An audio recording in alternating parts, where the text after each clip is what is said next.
stood at the heart of Knox's portrayal of Mary. He declared that she was unworthy by reason of her bloody tyranny in Catholic flames.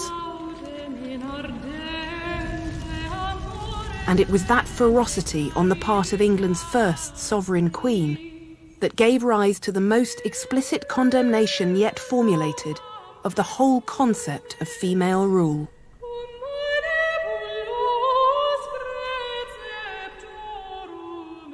From his exile in Geneva, John Knox, a Scotsman who had served as chaplain at Edward's Protestant court, watched in horror as Mary undid Edward's Protestant Reformation.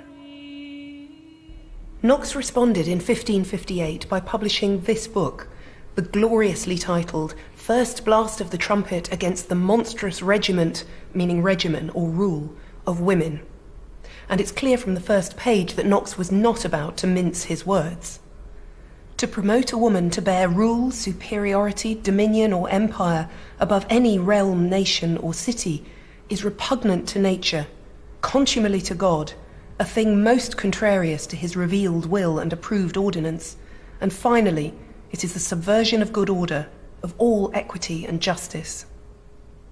According to Knox, women's rule was monstrous, that is, unnatural and abominable, because women were subordinate to men by the laws of God and nature. For Knox, Mary's spiritual fornication and whoredom made her the uttermost of God's plagues.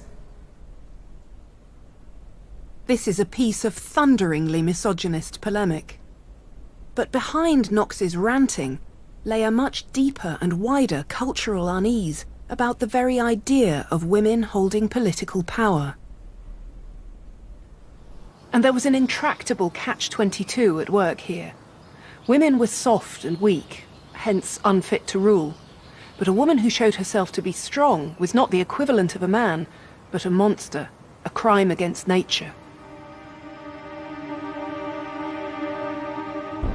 This double bind stood at the heart of Knox's portrayal of Mary. He declared that she was unworthy by reason of her bloody tyranny of the name of woman. History would echo Knox's verdict by dubbing this Catholic queen Bloody Mary. Mary's desire to be both a female king and a wife proved just how difficult this combination could be. England had been drawn into Philip's war against the French, and Calais, England's last territory in France, had been lost. Mary was distraught. It was later said she'd declared that when she died, the words Philip and Calais would be found inscribed on her heart. In the summer of 1558, a lethal flu epidemic took hold of England. The fever laid thousands low, and many did not